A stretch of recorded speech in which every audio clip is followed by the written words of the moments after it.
Hey everyone, John from Nintendo Life here, and I am joined by the stupendous Alex Olney. Hello, it's me. I've played games. Have you played games on Nintendo 64, Nintendo Switch Online? You know what, John? I have. Well, both of us have in that case, and we have a few things to say about that. So the service launched last night in America, and essentially in the morning today in Europe, and we've had a bit of a go with numerous games on the service, and we have found that there are some oddities in the emulation. Now, it's not a game-breaking thing, but if you do care for purity in emulation, there are going to be some disappointments here. Alex and I have played both on the regular N64 hardware, the Wii U Virtual Console, and the new Switch emulation. And Alex, what's the key problem that we're finding here?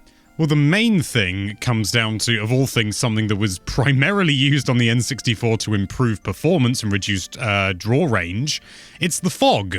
The fog was, sort of, ask anyone who had an N64, and even the PlayStation to, a degree, certainly with things like Silent Hill, fog is just everywhere. In not every game, but in so many games. It's in, things like the multiplayer in Star Fox 64, which is something that we looked at. It's also in, the other games that we looked at that have fallen out of my brain. Mario Kart 64 and Ocarina of Time, and it is generally used for performance improvements, but the games have also, in a way, been designed around this fog, which is where the issues lie. One image that's been floating around comes from Stop Skeletons from Fighting, and it shows the water temple when you go in, halfway through you fight Shadow Link. And on the Wii Virtual Console, not Wii U, the Wii Virtual Console, and the regular N64, you get this very atmospheric fog. It looks really good, but on Switch, for some reason, the fog and the transparencies in the water just look very dull. It's just like a big void of a room rather than this atmospheric fog surrounding everything. And that's one of the issues. And I tested Cockery Forest myself, and it's more of a haze now, rather than a deep fog surrounding everything.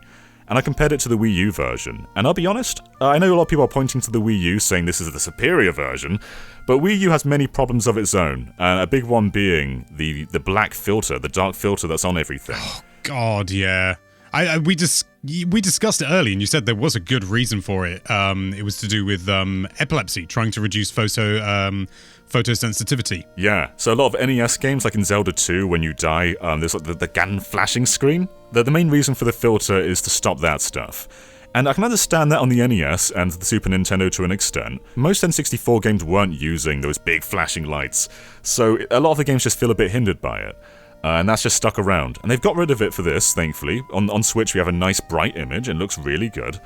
Another thing about N64 on Wii U as well is many games in Europe were 50Hz. If they got like a European localization like Ocarina of Time, it'll be 50Hz. Some games like Mario Kart 64, English only, they're 60Hz.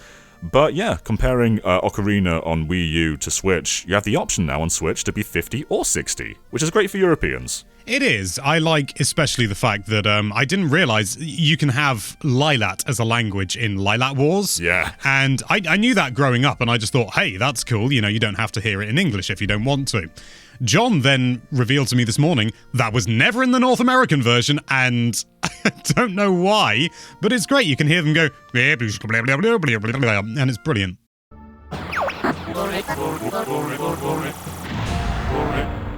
Yeah, it's fun playing with multi-language stuff. Like, there's a Japanese app too. When you boot up Mario Kart 64 in English, it goes, "Welcome to Mario Kart!" But in Japanese, there's a cheering crowd of children going, "Mario Kart 64!" And it's a totally different vibe. It's weird.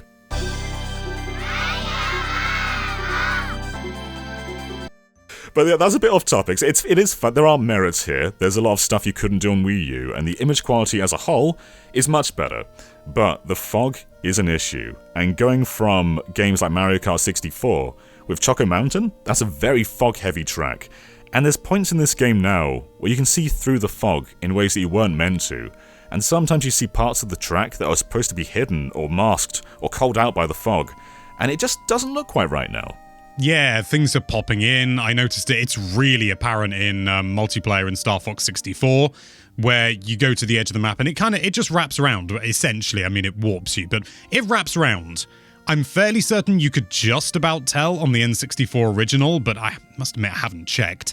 But this time around, it is just like, I'm coming to the edge and bloop, there's stuff in the way. Yeah. And it's tricky because the fog was there to hide things, absolutely, and the fog was there to allow a lower draw distance, which is something that we don't have to deal with anymore. And realistically, we want a decent draw distance. We want to be able to see stuff off in the distance, but the games were designed with this fog in mind, and you have to go in and change the code in order to make that work, which they haven't done, because at the end of the day, this is just emulation. And in some instances, yeah, fog is intended, like to create atmosphere. In the Ocarina of Time Room, for example, because now it just looks very, very clear. You're not really getting the feeling of dread in that room anymore. It's just a void of water, and the water itself doesn't look quite right because the transparencies aren't quite right. And it is disappointing, because this service, it is a premium now. It costs a lot more than the regular Nintendo Switch Online. So you expect a premium offering. And like for the most part, yeah, I'll be honest, I didn't notice a lot of this stuff until it was pointed out to me. So who knows if most people are gonna really be impacted by this. But it shouldn't be there when you are paying a premium for it. Yeah, I do think your point about most people not noticing is it doesn't discount the issues that are here, but realistically, 99% of people are going to be playing these games and going, haha, having fun, and they're just not going to notice. I mean, when it came to, we tried out the online just to see what it was like, and we just played some Mario Kart 64 online, and we were just like, this is fun. We were having fun with it, and I think at the end of the day, it's not going to really be an issue for a vast majority of players. So if you're the sort of person who isn't very sensitive to this sort of thing, you're probably not going to notice it at all. Wii U emulation wasn't good in a lot of ways. The fog does seem to be a bit better on Wii U, but one problem that Wii U really suffered with was input lag. A lot of Wii U games not only had the dark filter, but they were very unresponsive on Virtual Console. And Alex actually did a bit of an input test on the Switch, and what were your findings for this? I did. I'm going to pull up the numbers so that I'm not just doing it from memory. I think it was 4. I think it was 4. So I've done everything in milliseconds because of the way it's just easier to do that, because I technically filmed the screen at 120 frames a second in order to get the clearest view possible. So the standard input lag on the UI of the Nintendo 64, Nintendo Switch Online, it's easy to remember because it's so catchy and it's a good name. But the general input lag was around 67 milliseconds rounded up, which isn't a great deal. I'm going to run some maths. Give me one. Oh no, I remember. It's about 4 frames, roughly. Okay. About 4 frames of input lag. And this is, I can't stress enough, this is only done visually. This is not necessarily accurate. So please do take all of these numbers with a pinch of salt. So it's around 4 frames of input lag. You press the button and it takes 4 frames or 67 milliseconds in order for something to happen on screen. That's in the UI. But when you're actually playing a game, an emulated game, it's just over double that, just over.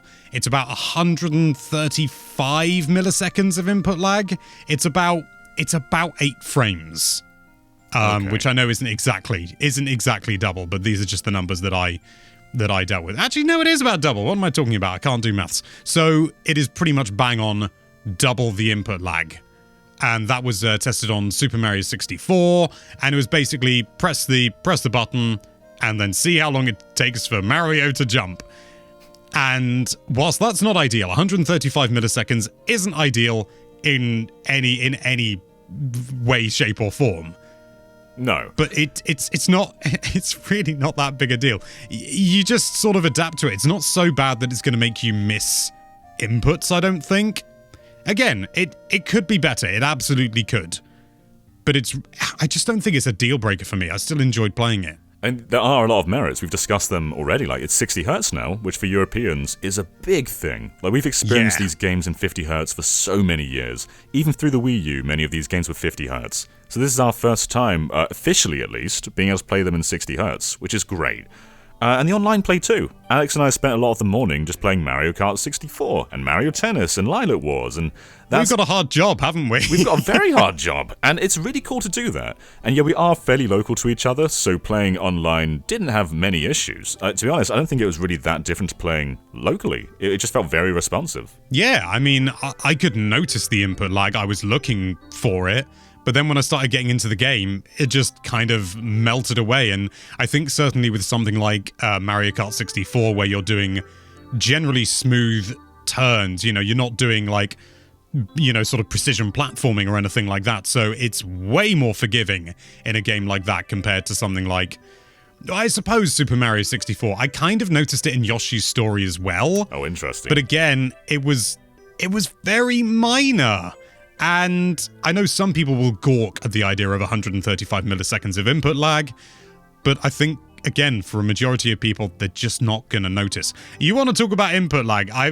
This thing from, a few years ago, the Retron 5, that thing has got atrocious input lag, and most people didn't notice. I didn't notice at first. It was only when I became more familiar with, sort of my work and things like that, and frame rates and all that sort of thing, I went back, and that was basically unplayable. This, completely playable. Not ideal, but completely playable. One thing I'd really like to see in the future, and they've been doing, Switch Online's existed for a while now. We've had NES Online and Super Nintendo Online, and I want to get rid of those borders. I don't like the grey borders on the side, especially on the OLED. I was playing the Castlevania Anniversary Collection, and that has these gorgeous, just pitch black borders on the side on the OLED. Whereas when you're playing on Switch Online, whether it's NES or Super Nintendo or Mega Drive or N64, you've just got these garish borders, and I want to turn them off. Yeah, it's one of those things where it's minor, it's an annoyance.